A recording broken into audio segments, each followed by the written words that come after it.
to the story. Yes. Let's rock.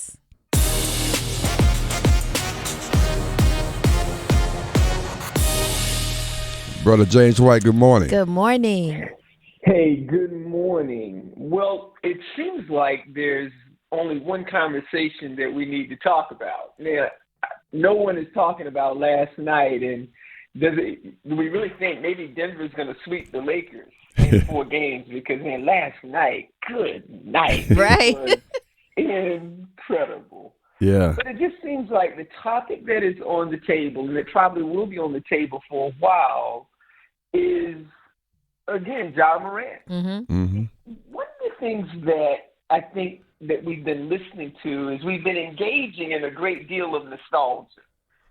Nostalgia is where sometimes we have this selective memory about the past.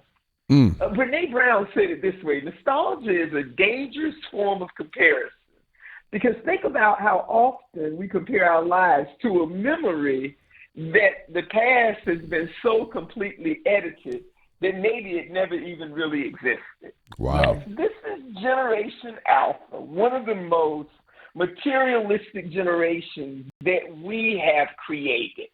Not that they have created, but we have created. This is a generation that was born in 2010. So think about that just for a moment. We're now having to reassess what does it really mean to live in reality, because this is a generation that has spent a great deal of time in front of a screen.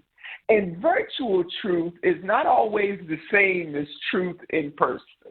When we begin to think about the past, I mean, let's just go back for a moment. Now, when I look at the anger of Shannon Sharp, now, he has a level of anger that is intense. Maybe it's personal because Shannon Sharp as well has had to come up in a way of struggle that is quite incredible. Him and his brother were given to his grandmother and was raised by she had 9 children, and raised Shannon and his brother, who again came through incredible struggle and pain.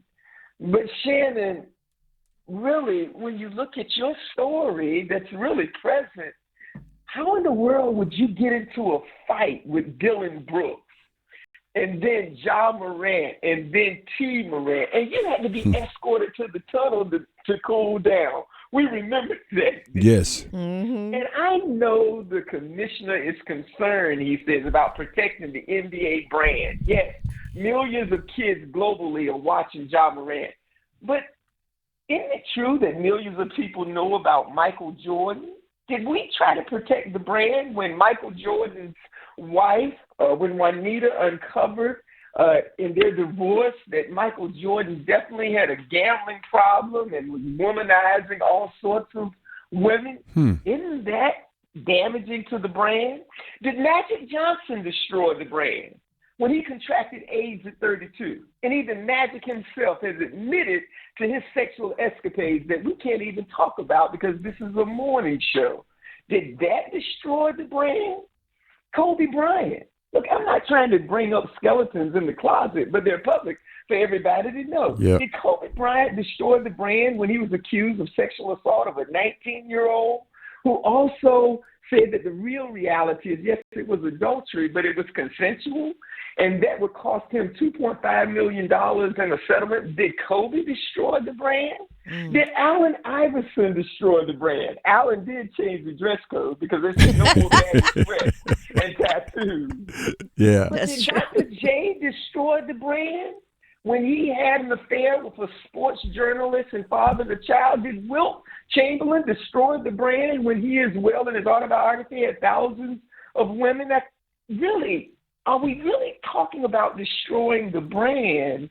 And why is it, yes, are we going to somehow categorize morality that the showing of a gun is somehow worse than again, when we look at the way women have been treated in the NBA?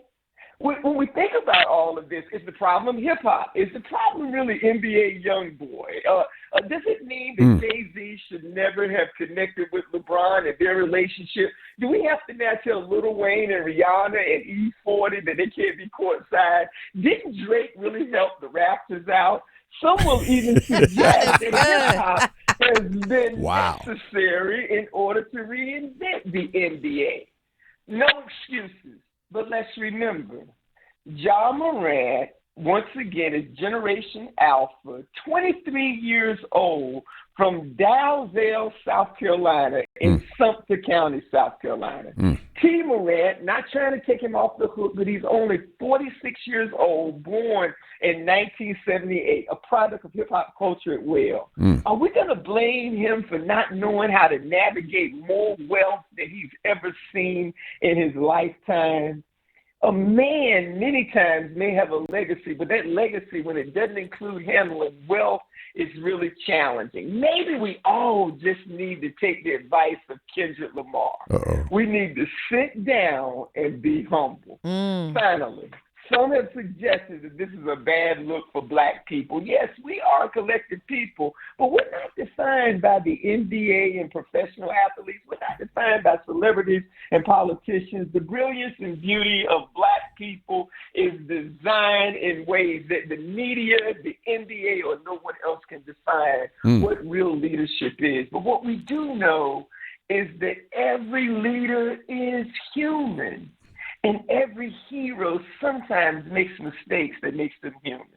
Here's what I think all of this means. Okay. The past is present, but it doesn't have to be your future. And my hope is that Ja Morant understands that, yes, this is present, but he can have a different future.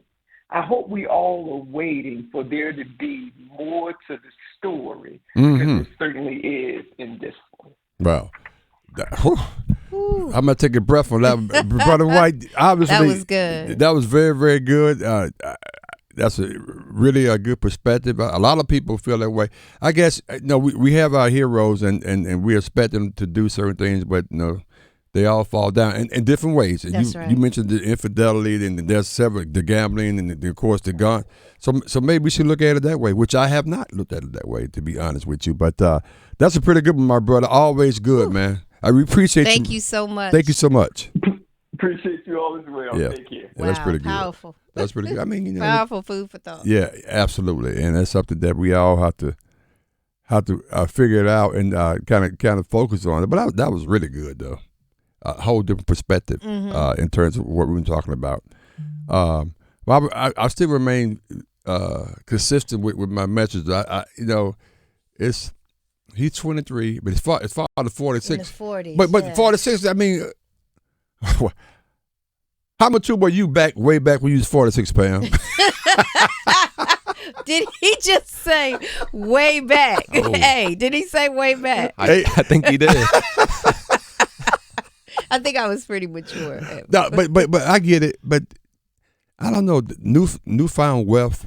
How do you? But deal at with 46, that? I had a child. I would be if I would want to protect my child from, all of this that's happening and keep us in a place of legacy, But what if your child is the breadwinner, though, in that family? Then I would even be I would be more invested in making sure that he stays the breadwinner, that he stays in the NBA. Yeah, that's fair. And so I would be, you can't come over here, son. Right. What's this guy, A? My thing is, like, why are people acting like he didn't just do this 2 months ago? Right. It's not like it's new. But see, I guess that is part of my issue, in all respect to Brother White. So I don't think, Kobe, did he allegedly rape another person too after he did it the first time? I don't think so. I think part of this issue is that this just happened 2 months ago. Right, and here we are again.